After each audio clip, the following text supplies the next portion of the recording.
Hello guys, welcome back to solution Mitra. So आज का question हमारा कुछ इस प्रकार से है। In the adjoining figure A B parallel D. जो ए बी है ये हमारे डी की पैरेलल है। Angle A B C equal to 67 degree. Angle A B C this is 67 degree and angle E D C equal to 23 degree. E D C is 23 degree. So हमें find करना है B C D. ये वाला angle find करना है B C D. तो हमें पता नहीं है तो हम सपोज इसको मान लेते हैं एक्स है। अब इसमें ऑप्शन आपको ये दे रखे हैं, बताइए कौन सा हो सकता है। तो इसको करने के लिए आपको सबसे पहले जो हमारा कॉन्सेप्ट है कौन सा वाला, पैरेलल लाइंस और ट्रांसवर्सल लाइन वाला। जब कोई पैरेलल लाइंस को ट्रांसवर्सल लाइन काटती है तो उसका कॉन्सेप्ट आपको क्लियर होना चाहिए। जैसे ये दो पैरेलल लाइंस हैं, अब इनको कोई एक ट्रांसवर्सल यानी एक तिरछी रेखा काटती है। तिर्यक रेखा बोलते हैं हिंदी में, ऐसे ये समांतर रेखाएं हो गई पैरेलल। तो अब क्या होता है कि इसमें कुछ एंगल बनते हैं। तो जो एंगल होते हैं उनमें कुछ प्रॉपर्टी होती है। जैसे कि ये वाले एंगल कहलाते हैं, ये वाले, ये क्या कहलाते हैं, करस्पॉन्डिंग एंगल कहलाते हैं। और ये क्या होते हैं, इक्वल भी होते हैं। जैसे मैंने इसको वन लिख दिया, ये टू लिख दिया, तो वन और टू क्या हो जाएंगे, इक्वल हो जाएंगे। ऐसे करस्पॉन्डिंग कहाँ को बन रहे होंगे, ये इधर भी बन रहा है। तो ये जैसे मैंने थ्री लिख दिया, फोर लिख दिया, ये भी क्या होंगे, इक्वल होंगे। हिंदी में संगत कोण कहते हैं। ये ऐसे इधर की तरफ बन रहा है, तो ये जैसे फोर हो गया था तो इसको फाइव लिख दिया मैंने। और ये यहाँ पे इसका संगत हो गया, ये करस्पॉन्डिंग सिक्स। इधर की तरफ सपोज सेवन है ये, तो इसका करस्पॉन्डिंग कहाँ पे होगा, ये एट यहाँ पे। तो ये आपस में क्या होता है, इक्वल होते हैं।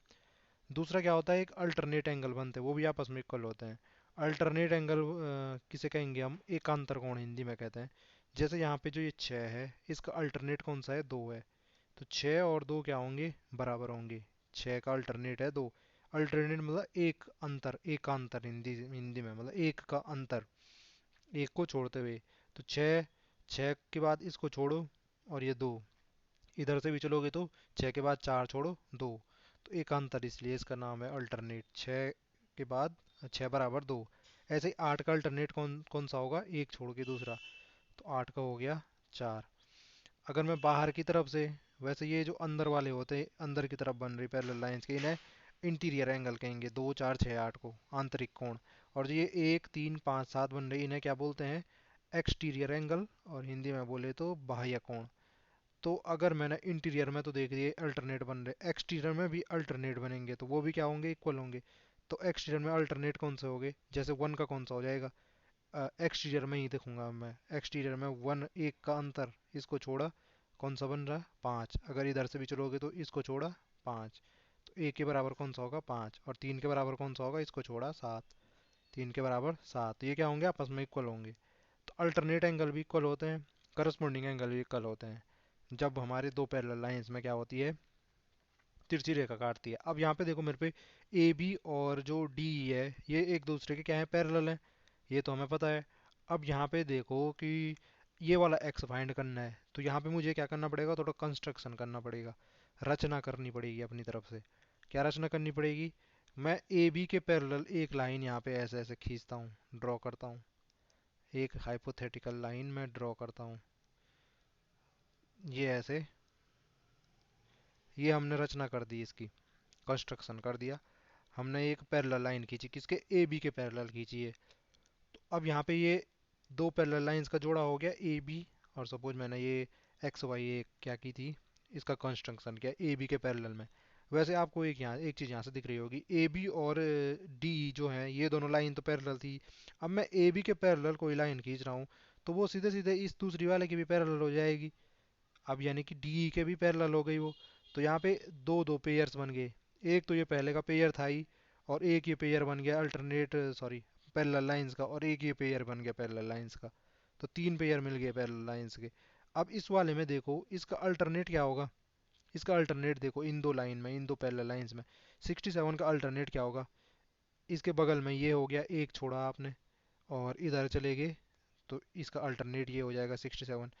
आप बोलोगे इधर की तरफ से क्यों नहीं दिख रहा, तो ये थोड़ा लाइन आगे बढ़ाएंगे तो यहाँ पे ये एंगल बनेगा। इसको छोड़ा, एक का अंतर करते हुए ये, तो ये 67 हो गया इतना। ये इतना हो गया 67। कौन सा, अगर मैं एंगल की लैंग्वेज में बोलूँ, एंगल वाई सी बी, या बी सी वाई जो भी पढ़ना चाहो आप। 67 हो गया। अब 23 डिग्री का भी अल्टरनेट देख लो। ये देखा आपने 23 था, इसको छोड़ा हमने और ये गए, तो ये कितना हो जाएगा, 23 डिग्री हो जाएगा। तो ये इसका अल्टरनेट हो गया। एंगल की डेफिनेशन में बोला आपने तो डी सी वाई। तो फाइनली ये पूरा का पूरा एंगल बी सी डी क्या हो जाएगा, एंगल बी सी डी, ये पूरा का पूरा एंगल क्या हो जाएगा, एंगल बी सी वाई हो जाएगा। एंगल बी सी वाई हो जाएगा plus angle D C Y हो जाएगा, एंगल डी सी वाई हो जाएगा। ये दोनों का एंगल का सम करेंगे तो ये पूरा का पूरा एंगल मिल जाएगा। तो कर लो 67 + 23, 90 डिग्री आ रहा है शायद। 63 और 3 हो गया, ये हो गया 70, 70 + 20 कितना हो गया, 90 डिग्री। तो 90 डिग्री आया ये। बी सी डी कितना है, 90 डिग्री। तो ऑप्शन आप ए देख सकते हो, बिल्कुल राइट ऑप्शन है। आई होप आपको वीडियो समझ में आई होगी। आज के लिए इतना ही, आपसे फिर मुलाकात होगी। तब तक के लिए स्वस्थ रहें, मस्त रहें और अपने काम में व्यस्त रहें। धन्यवाद।